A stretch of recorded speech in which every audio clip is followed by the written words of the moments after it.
Hello दोस्तों, स्वागत है आपका एक और न्यू एक्सप्लेनेशन वीडियो में। इस वीडियो में हम रुरोनी केनशिन के एपिसोड 1 को हिंदी में एक्सप्लेन करने वाले हैं। तो चलिए शुरू करते हैं। एपिसोड की शुरुआत में हम कुछ तलवारबाजों को देखते हैं जो एक बंदे पर हमला कर रहे होते हैं, लेकिन वो अकेला ही उन सभी को हरा देता है। उसके बाद दूसरे ग्रुप में से एक बंदा आगे बढ़ता है जो शिनचैन गुमी की फर्स्ट यूनिट का कैप्टन होता है, लेकिन दूसरा बंदा उसे रोकते हुए कहता है कि आप यहीं रुकिए, वैसे भी आपको लंग्स की बीमारी है, उसे मैं मारूंगा। ये कहकर वो उस बंदे के सामने चला जाता है और कहता है, मैं हाजिमे साइतो शिनचैन गुमी की थर्ड यूनिट का कैप्टन हितोकोरी बत्तोसाई में आ रहा हूँ। और ये सीन यहीं पर कट हो जाता है। उसके बाद हम एक बंदे को अंधेरी रातों में घूमते हुए देखते हैं। तभी उसके पीछे से एक लड़की कहती है, हितोकोरी बत्तोसाई, आखिरकार मैंने तुम्हें ढूंढ लिया, आज तुम्हारी मौत का खेल बंद हो जाएगा। और एक लकड़ी की तलवार निकालकर उस पर हमला करने लगती है, जिससे बचते हुए वो एक घर से टकराकर नीचे बैठ जाता है। लड़की कहती है, ये तो बड़ा आसान था, क्या तुम सच में हितोकोरी बत्तोसाई हो?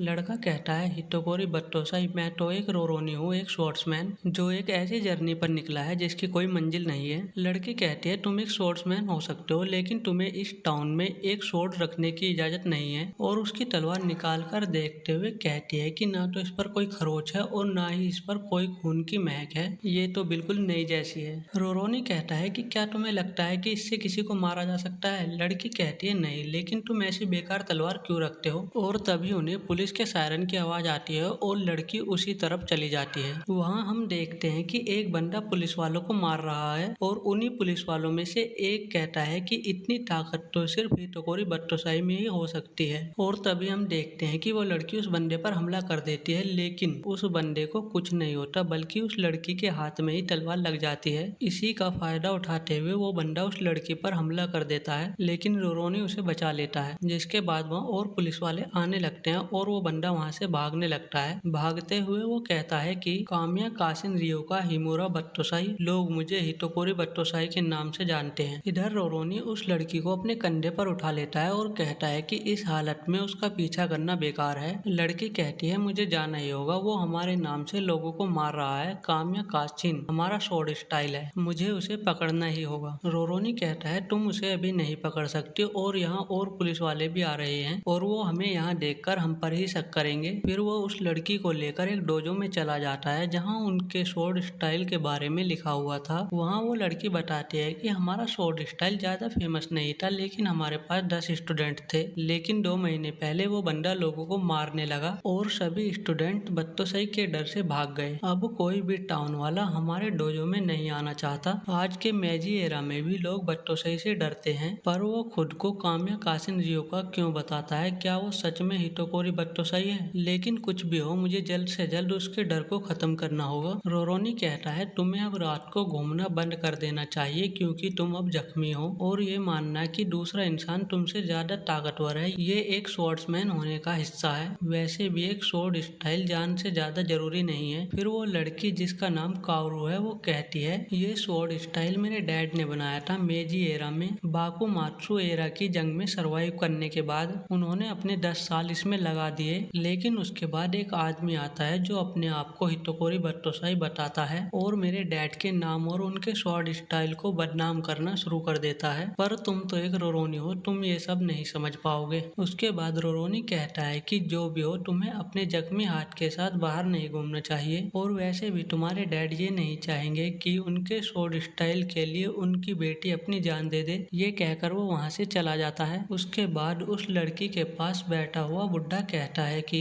आपको अपने इमोशन अनजान लोगों के सामने नहीं दिखाने चाहिए। फिर हमें कुछ दिनों बाद का सीन दिखाया जाता है जहाँ कारू टाउन में घूमते हुए एक भीड़ को देखती है। जब वो वहाँ जाती है तो देखती है कि रोरोनी को कुछ पुलिस वालों ने पकड़ रखा है, क्योंकि वो अपने पास तलवार रखता है। वहाँ डोजो के ऊपर कारू और पुलिस वालों के बीच भी कहासुनी हो जाती है, जिसके बाद वो बुढ़ा पुलिस वालों को पैसे देकर मामले को निपटाता है। फिर रोरोनी कारू से पूछता है कि उस कातिल के केस का क्या हुआ। कारू उसे बताती है कि शायद मुझे पता है कि मुजरिम कौन है। पड़ोस के टाउन में एक तलवारबाजी का डोजो है, या पहले हुआ करता था, लेकिन अब वो चोरों और जुआरियों का अड्डा है। लगभग 2 महीने पहले वहाँ एक सामुराई ने कब्जा कर लिया था, जिसकी हाइट लगभग 6.5 फीट है और 2 महीने पहले ही इस टाउन में खून खराबा शुरू हुआ था। फिर वो बुढ़ा वहाँ से चला जाता है क्योंकि उसे डिनर बनाना है। रोरोनी कारू से पूछता है कि तुम्हारा और उस बुढ़े का क्या रिश्ता है। कारू उसे बताती है कि वो एक नौकर है जो उसे उसके डैड की मौत के बाद डोजो के बाहर मिला था। मैंने उसकी मदद की और तब से वो यहाँ पर काम करता है। रोरोनी कहता है कि क्या तुम्हें उसके बारे में कुछ पता है? कारू कहती है नहीं। कारू कहता है तुम बहुत ही ज्यादा केयर फ्री हो, अपना ध्यान रखा करो। फिर कारू कहती है कि तुम्हारे पास पैसे भी नहीं होंगे, तुम आज हमारे यहाँ रुक सकते हो। रोरोनी कहता है आज मुझे कुछ काम है, फिर कभी। और जाते हुए वो उस डोजो के बारे में सोचता है। दूसरे सीन में हम देखते हैं कि वो उस डोजो के बाहर जाकर चिल्लाने लगता है। डोजो में से एक आदमी आता है और कहता है चिल्ला क्यों रहा है, अभी यहाँ मिस्टर हिरोना नहीं है, बाद में आना। रोरोनी कहता है तो उसका नाम हिरोमा है, मुझे तो लगा था उसका नाम बत्तोसई है। फिर वहाँ डोजो के और लोग आ जाते हैं और उसे घेर लेते हैं। उसके बाद हम कारो को देखते हैं, वहाँ वो बुढ़ा आता है और उससे उस डोजो को बंद करने के लिए कहता है और उसे कुछ पेपर्स दिखाते हुए कहता है कि इस पर साइन कर दे ताकि ये डोजो हमारे नाम हो सके। फिर वहाँ हिरोमा भी आ जाता है जो उस बुढ़े का छोटा भाई होता है। उसके बाद वो बुढ़ा बताता है कि किस तरह उन्होंने ये सब प्लान किया